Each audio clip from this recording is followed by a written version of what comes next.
जिंदगी खेलती भी उसी के साथ है जो खिलाड़ी बेहतरीन होता है।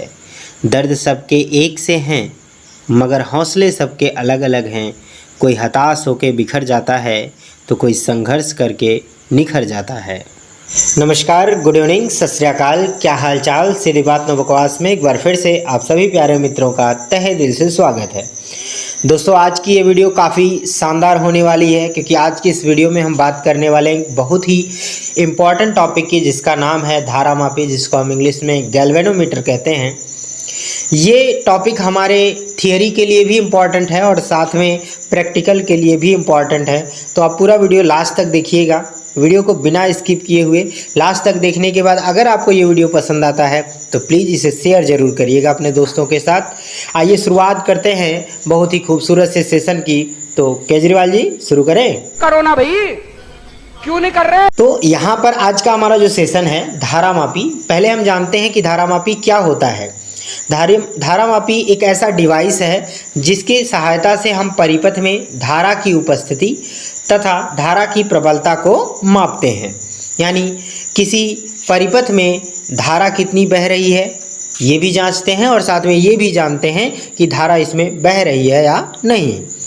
इसके क्लासिफिकेशन की बात करें तो गैल्वेनोमीटर दो टाइप के होते हैं। फर्स्ट है हमारा चल चुंबक धारामापी, जिसमें चुंबक चलता है, मूविंग मैग्नेट गैल्वेनोमीटर, और दूसरा है हमारा चल कुंडली धारामापी, जिसको मूविंग कॉइल गैल्वेनोमीटर कहा जाता है। मित्रों, यहाँ पर हम क्या करते हैं, चल चुंबक धारामापी को नहीं पढ़ते क्योंकि ये डिवाइस फ्लॉप हो चुका था। ठीक है, हमको पढ़ना है चल कुंडली धारामापी, जिसके दो पार्ट हैं। एक हमारा होता है निलंबित कुंडली धारामापी और एक होता है कीलकित कुंडली धारामापी। निलंबित कुंडली धारामापी को हम अंग्रेजी में सस्पेंडेड कॉइल गैल्वेनोमीटर कहते हैं और इसे पिवोटेड कॉइल गैल्वेनोमीटर कहते हैं। मित्रों, ये था इसका क्लासिफिकेशन और हम एक एक करके यहाँ पर इसका एक एक एक्सप्लेनेशन करेंगे। सबसे पहले हम पढ़ेंगे निलंबित कुंडली धारामापी, इसके सिद्धांत को जानेंगे और साथ में इसका हम डायग्राम भी देखेंगे और इसको कैसे डेरिवेट किया जाता है और ये कितना अच्छा होता है इसके बारे में भी जानेंगे। चलिए शुरुआत करते हैं। सबसे पहले इसके सिद्धांत की बात करेंगे मित्र। चल कुंडली धारामापी का जो सिद्धांत है वो है आई प्रोपोर्शनल थीटा के बराबर होता है। कैसे होता है इन सब बातों को हम देखेंगे। यहाँ पर ध्यान दीजिए, सिद्धांत है हमारा, जब किसी धारावाही कुंडली को एक समान चुंबकीय क्षेत्र में लटकाया जाता है कि उसका तल चुंबकीय क्षेत्र के समांतर हो तो उस पर कार्य करने वाला बल आघूर्ण का मान अधिकतम होता है। यह बल आघूर्ण कुंडली के तल को चुंबकीय क्षेत्र के लंबवत लाने का प्रयास करता है। इस विक्षेपक बल आघूर्ण टाउ का मान निम्न समीकरण द्वारा प्रदर्शित किया जाता है, जो कि अभी आपने देखा, हमने बताया कि आई प्रोपोर्शनल क्या होता है, थीटा क्या होता है, ये कैसे आता है, इसके बारे में भी बात करेंगे। इसके प्रूफ की बात करेंगे हम यहाँ पे। तो कैसे करना है, यहाँ टार्क बराबर NIAB, हमने पिछली क्लास में ही इसकी बात की है।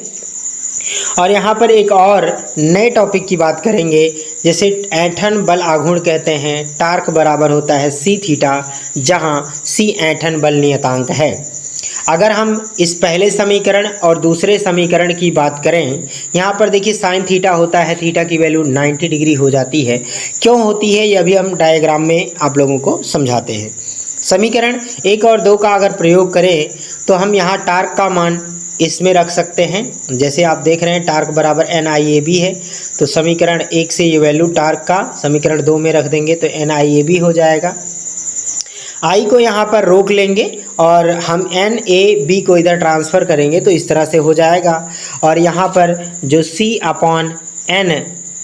N है, A है और B है, ये हमारा कांस्टेंट हो जाएगा। थीटा ही क्या होता है, यहाँ पर वेरिएबल होता है, इसलिए अगर नियतांक को हटा दिया जाए तो यहाँ पर हो जाएगा मित्र हमारा आई प्रोपोर्शनल थीटा। यही हमारा क्या है, चल कुंडली धारामापी का सिद्धांत है। और इस सिद्धांत को हम चल कुंडली धारामापी के निलंबित कुंडली में भी अप्लाई करेंगे और साथ में हम इसे कीलकित कुंडली में भी अप्लाई करेंगे। ठीक है, चलिए अगले टॉपिक की बात करते हैं। पहला है हमारा मित्र निलंबित कुंडली धारामापी, ये आप देखेंगे। ठीक है, बहुत ही खूबसूरत अंदाज में हम इसे समझाएंगे आप लोगों को। बिल्कुल आप टेंशन ना लो, हर चीज़ समझ में आएगी। यहाँ पर सबसे पहले आप ध्यान दीजिएगा मित्र, ये क्या है। जब इसमें क्या किया जाता है, एक यहाँ पर जब ये कॉइल लटकाया जाता है, ठीक है, कॉइल का मतलब है हमारा यहाँ पर कुंडली, जिसको हम लूप कहते हैं, यहाँ पर लटकाया जाता है।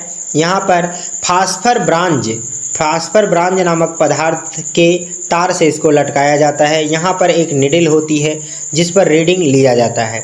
अब फास्फर ब्रांज क्या होता है मित्र? फास्फर ब्रांज एक ऐसी धातु होती है जिसका ऐंठन बल आघूर्ण थोड़ा ज़्यादा होता है। जैसे आप बहुत सारे ऐसे पदार्थ देखते हैं जिनको हम अगर मोड़ दें तो मुड़ जाती हैं, अगर उनको छोड़ दिया जाए फिर अपनी पूर्व अवस्था में आ जाती हैं।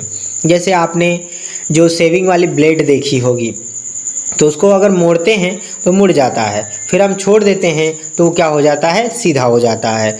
इसी प्रकार का फास्फर ब्रांज ही एक पदार्थ होता है जिसको हम यहाँ पर लगाए हुए हैं। जब हम जानते हैं यहाँ पर कुंडली में जब धारा प्रवाहित की जाती है तो यहाँ पर एक बल युग्म का आघूर्ण लग जाता है, बल युग्म कार्य करने लगता है, जिससे ये कुंडली क्या होती है, ऐसे घूमने लगती है। ठीक है, जब घूमने लगती है तो साथ में ये निडल भी क्या होता है, घूमता है। ठीक है मित्र, निडल भी क्या होता है, घूमता है, जिससे हम रीडिंग स्केल पर यहाँ पर धारा की वैल्यू को पढ़ सकते हैं। यहाँ पर कुछ और बातें समझना ज़रूरी हैं, जैसे कि यहाँ पर हमने गोल सा एक चीज़ लगाया है जो कॉनकेव मिरर है, हमारा अवतल दर्पण है।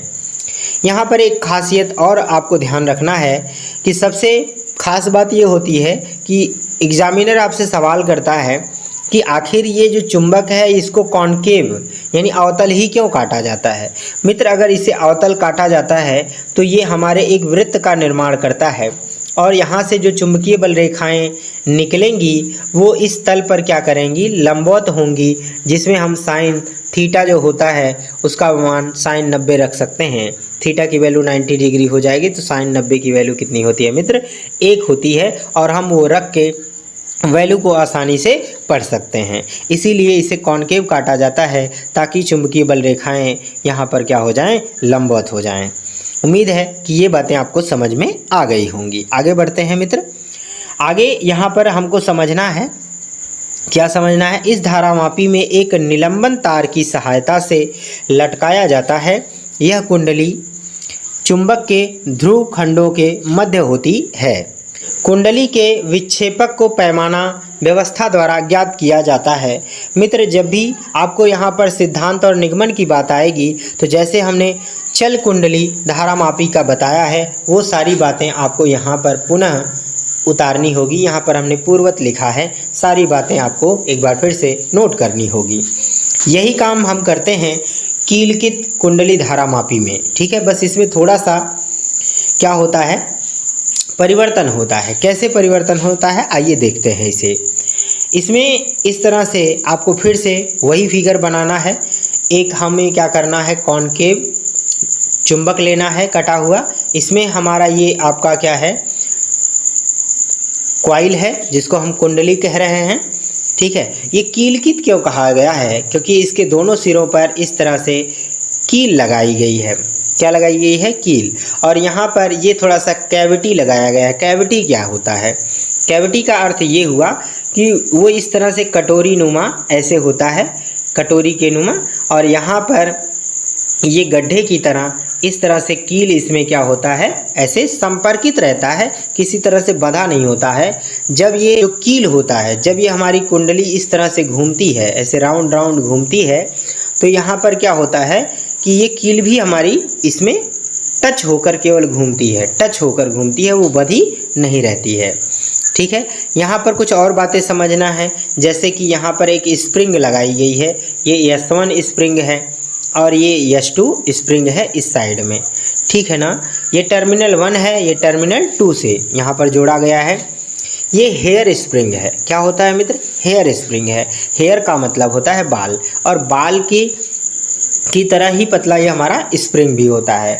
जैसे हमने फास्फर ब्रांच को देखा था, वैसे ही यहाँ पर जब ये कुंडली हमारी क्या होती है, राउंड राउंड इस तरह से घूमती है तो ये हमारा जो कील होता है ये भी घूमता है।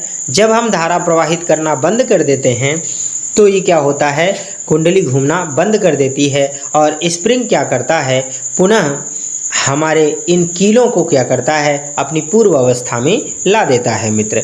और जब भी धारा प्रवाहित करेंगे तो ये ऐंठेगा तो यहाँ से जो आपका निडल होता है, सुई होता है, वो रीडिंग स्केल पर रीडिंग आपको दे देगा। इसका फ़ायदा यही होता है क्योंकि ये संपर्कित नहीं होता है, इसलिए इसको घूमने की स्वतंत्रता ज़्यादा ही होती है। कम धारा प्रवाहित करने पर भी ये हमारा जो कील होता है वो घूम जाता है और हमें अच्छी रीडिंग दे देता है मित्र। उम्मीद है आपको ये डायग्राम बेहतर तरीके से समझ में आ गया होगा। आइए इसमें थोड़ी सी और बातें करते हैं जो इसके नोट्स में अवेलेबल है। आपको यहाँ पर आपको ध्यान रखना है क्या मित्र, इस धारामापी में कुंडली चुंबक के ध्रुव खंडों के मध्य दो चूलों पर संतुलित होती है। कुंडली के साथ एक संकेतक लगा होता है जो वृत्तीय पैमाने पर घूमता है। ठीक है, और आपको क्या करना है, यहाँ पर सिद्धांत और निगमन पहले की तरह लिखना है जैसे कि हमने आप लोगों को यहाँ पर चल कुंडली के लिए ऑलरेडी बता दिया है। वही चीज़ें आपको जब भी चाहे केलकित आएगा चाहे तो निलंबित कुंडली आएगा, सब में आपको वो चीज़ें नोट भी करनी होगी एग्ज़ाम में। ठीक है, आगे इसी से रिलेटेड एक और टॉपिक कर लेते हैं मित्र, जिसको हम कहते हैं धारामापी की सुग्राहिता। इसी वीडियो में बात कर लेते हैं जिसको हम सेंसिटिविटी ऑफ गैल्वेनोमीटर कहते हैं। इसका अर्थ ये हुआ कौन सा धारामापी कितना ज़्यादा सुग्राही होता है, ये कैसे हम जानेंगे। यहाँ पर है, जब किसी धारामापी में अल्प धारा प्रवाहित करने पर अथवा कम वोल्टेज पर भी कुंडली में अधिक विक्षेप होता है तो उस धारामापी की सुग्राहिता अधिक होती है। सुग्राहिता S बराबर थीटा अपॉन आई होता है मित्र। ठीक है, क्या होता है, थीटा अपॉन आई होता है। ये आप देख पा रहे होंगे यहाँ पर नोट्स में अवेलेबल है। उम्मीद है दोस्तों ये सेशन आपको बेहद ही ज़्यादा पसंद आया होगा और ये आपके एग्ज़ाम पॉइंट ऑफ व्यू से काफ़ी इंपॉर्टेंट है। तो वीडियो को बिना स्किप किए हुए अगर आपने देखा है तो सारी चीज़ें आपको समझ में भी आई होंगी।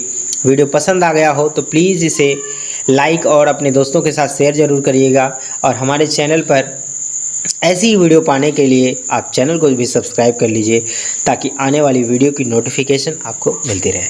मिलेंगे अगली वीडियो में एक और नए कंटेंट के साथ, तब तक के लिए good bye. Thanks for watching this video, bye bye.